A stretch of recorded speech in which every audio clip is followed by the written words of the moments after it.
독일이 손흥민처럼 똑같이 당했습니다. 최고의 경기를 펼쳤지만 독일이 스페인에게 석패를 하자 이 경기를 지켜본 많은 축구 팬들은 독일 입장에서는 정말 억울할 수밖에 없는 경기라고 말했습니다. 이 경기를 보도한 유럽 다수의 축구 매체들은 유로 2024에서 가장 볼만한 명경기였다고 밝히면서 이길 수 있었던 경기를 독일은 이것 때문에 지고 말았다고 말하며 과거 손흥민처럼 똑같이 당했다고 다소 알쏭달쏭한 말을 해 이 보도를 접한 많은 축구 팬들을 어리둥절하게 만들고 있습니다. 이날 경기의 이모저모와 이 경기에 왜 손흥민이 소환되는지 풋볼 매거진이 자세히 알아보겠습니다. 6일 독일 슈투트가르트의 아레나 슈투트가르트에서 유로 2024를 치른 독일이 스페인과 연장 혈투 끝에 1대2로 패해 8강에서 탈락하면서 유럽 축구계가 그야말로 발칵 뒤집어진 상황입니다.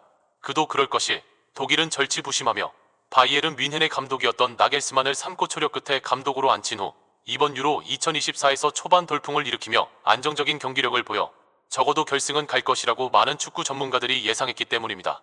특히 독일의 스쿼드 중에 중앙 미드필드에서 팀 전체의 경기를 조율하는 토니 크로스의 경기 진행 능력은 타의 추종을 불허하는 월드 클래스라고 전문가들은 지적하면서 이기적이고 드리블만 하는 코만과 사네를 내치고 그 자리에 독일 축구의 미래인 무시알라와 위르츠를 기용하면서 팀 전체의 밸런스가 맞아 떨어지고 있다고 언급했습니다.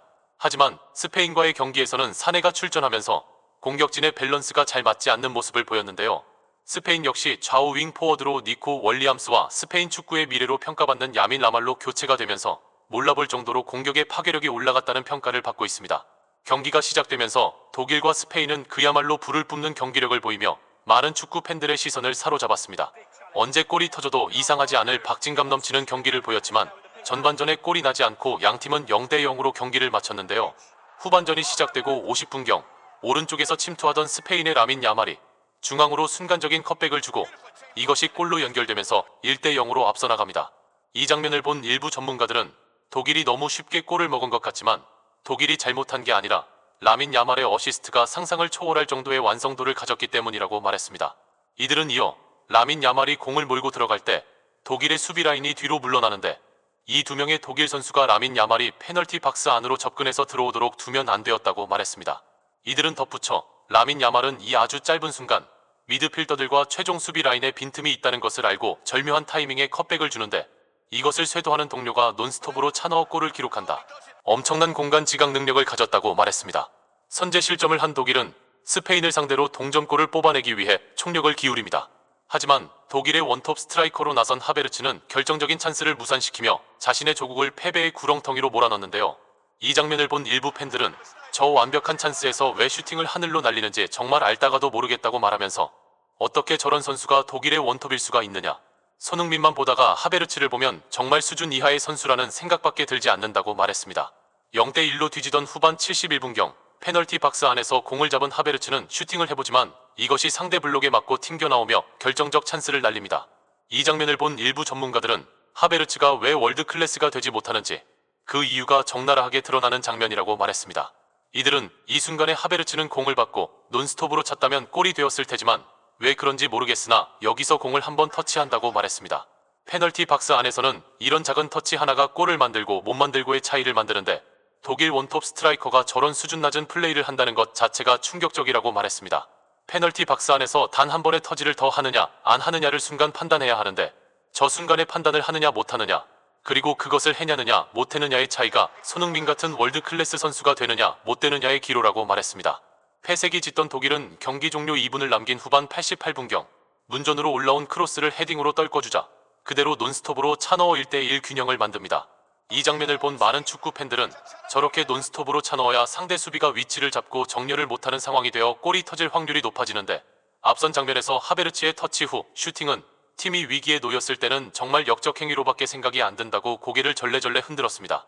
또 다른 축구 팬들 역시 하베르츠를 보면 손흥민이 얼마나 대단한 선수인지 새삼 느낀다고 말하면서 나이가 들어감에 따라 오히려 플레이가 성숙해지는 것을 보면 손흥민은 정말 대한민국 축구 역사상 다시는 나오기 어려운 선수일 것이라고 말했습니다. 경기는 연장전으로 돌입하고 스페인은 경기가 거의 끝나갈 연장 후반 118분경 스페인이 골문으로 올린 평범한 크로스를 독일이 완전히 놓치면서 골을 허용하면서 스페인이 극장골을 만들어냅니다. 이 장면을 두고 몇몇 전문가들은 첫 번째 골도 수비 집중력의 문제를 드러낸 독일은 이번 골도 실력보다는 집중력의 문제라고 말하면서 오른쪽 풀백 키미히의 문제는 공격력은 좋지만 수비할 때 적극적이 떨어진다는 것인데, 이 장면에서도 좀 더 바짝부터 크로스가 못 올라오게 했어야 했지만 느슨한 플레이가 화를 불렀다고 말했습니다.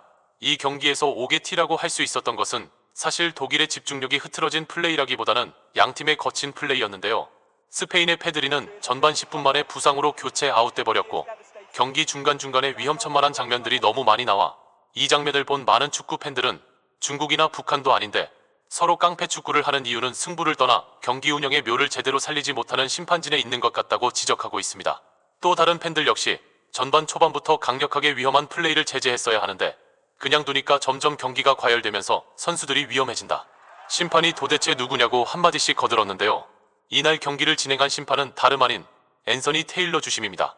테일러 주심은 선수들의 거친 플레이를 지적하지 않았다는 비난을 듣고는 있지만, 그것보다 현재 독일 축구계를 뒤집어 놓은 하나의 판정 때문에 독일 축구협회는 앤서니 테일러의 영구 제명을 피파에 제안할 조짐까지 보이고 있는데요.